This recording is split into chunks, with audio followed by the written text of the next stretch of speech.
안녕하세요. 사업하는 이초식입니다. 오늘은 위탁 판매가 아닌 나의 제품, 나의 브랜드를 만들 때 가장 중요하게 먼저 고려해야 될 점들 몇 가지에 대해서 안내드려 보려고 합니다. 일반적으로 브랜드 이름을 지을 때 네이밍이라는 표현을 많이 하죠. 사실 브랜드 이름을 지을 때가 가장 즐겁고 기대가 가장 많은 시기인 것 같아요. 어떻게 사업을 진행해 나갈 거고, 어떤 식으로 이 브랜드를 고객분들께 소개해 드릴 거고, 어떤 서비스를 만들거나 어떤 제품으로 어떤 고객분들과 소통하게 될지 굉장히 기대를 많이 하게 하는 포인트 중에 하나인 것 같아요. 그래서 오늘은 정말 많은 분들께 소개될 나의 제품, 그리고 나의 브랜드 이름을 어떤 식으로 짓는 게 가장 중요한지, 그리고 이걸 고려하실 때 어떤 것들을 체크하고 브랜드의 네이밍을 완성하셔야 하는지 이제 그 내용에 대해서 오늘 한번 말씀드려 볼까 합니다. 그럼 브랜드 이름을 지을 때 가장 중요하게 우선적으로 고려해야 될 사항이 무엇일까요? 우선 이 두 가지는 반드시 체크하시기를 당부드릴게요.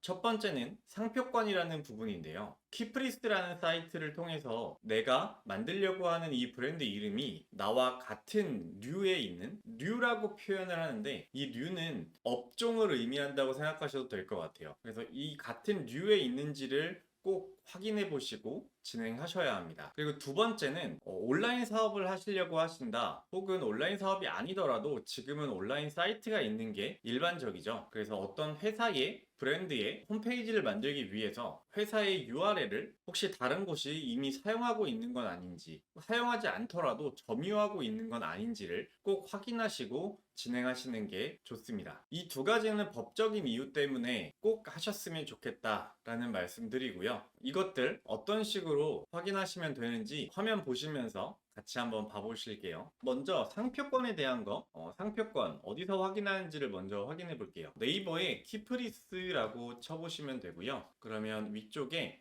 정보 검색 서비스라고 나옵니다. 그럼 여기에다가 상표 클릭하시고 꽃을 담다 라고 한번 쳐볼게요. 네, 꽃을 담다라고 검색을 하면 이런 식으로 여러 가지 꽃을 담다로 해서 언제 어떤 류에 등록을 해놨는지가 나오게 되는 거거든요. 이걸 확인하셔서 내가 어떤 이름을 진다라고 할 때 꼭 한번 이쪽 체크해 보시기를 권해드릴게요. 그리고 두 번째는 URL 주소인 건데요. URL 같은 경우에도 저는 다톰이라는 사이트를 좀 많이 이용해요. 근데 회사 이름에 따라서 어떤 식으로 도메인을 등록할지를 결정하게 될 텐데, 내가 등록하려고 하는 회사 도메인이 예를 들어 꽃담이다 라고 하면 꽃담에 대해서 이미 등록된 도메인이 있다라고 나오고, 저희가 사용하고 있기 때문에 이미 등록된 도메인입니다, 그래서 당신은 사용할 수 없습니다 라고 표현이 되고 있어요. 그리고 다른 뒤쪽에 있는 .com 이외에 다른 넷이나 co.kr 이런 것들은 저희는 사용하지 않거든요. 그래서 이런 것들은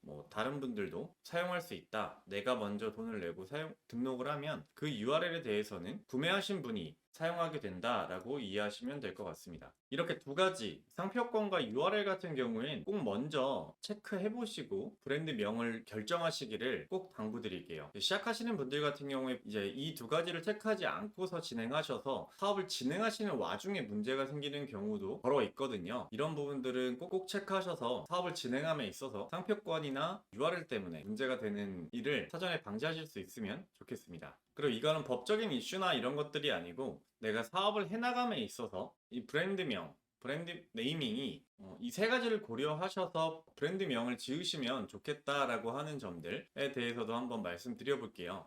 첫 번째는 영문 이름인데요. 저 같은 경우에는 이제 시작할 때 조금 더 직관적이고 감성적인 이름을 만들고 싶었어요. 그래서 꽃을 담다라는 이름으로 이제 시작을 하게 됐는데, 막상 사업을 진행하다 보니까 해외 쪽으로 이제 저희가 계속 확장을 해나가려고 하면서 영문으로 브랜딩 이름을 고민을 하고 있는 와중에 너무 고민이 많았었거든요. 담다라는 느낌을 가진 영어 단어를 찾지를 못하겠는 거예요. 그렇다고 꽃이라는 단어 자체는 해외에서는 발음하기가 너무 어려웠었거든요. 지금은 어쩔 수 없이 꽃담이라는 이제 줄임말로 해서 브랜드명을 영문으로 사용하고 있기는 한데, 만약에 영어로 사용하는 것까지 고려하고서 브랜드 네이밍을 했었다면 좀 더 좋지 않았을까라는 고민을 요즘 많이 하고 있는 와중이라서 영어 이름까지도 한번 생각 같이 해보면 좋겠다라는 말씀드리고요. 그리고 BI와 CI의 차이를 아시면 좋겠다라는 생각이 들어요. BI 같은 경우엔 브랜드 이름이고요. CI 같은 경우엔 회사의 이름입니다. 브랜드 이름과 회사 이름이 꼭 같을 필요는 없거든요. 배달의 민족의 회사 이름은 우아한 형제들이죠. 그리고 저희 꽃을 담다의 회사 이름은 꽃을 담다입니다. 저희 같은 경우엔 같은 거고, 이제 배달의 민족이라는 브랜드 이름을 가진 우아한 형제들이라는 회사는 BI와 CI가 다르다라고 이해하시면 좋을 것 같아요.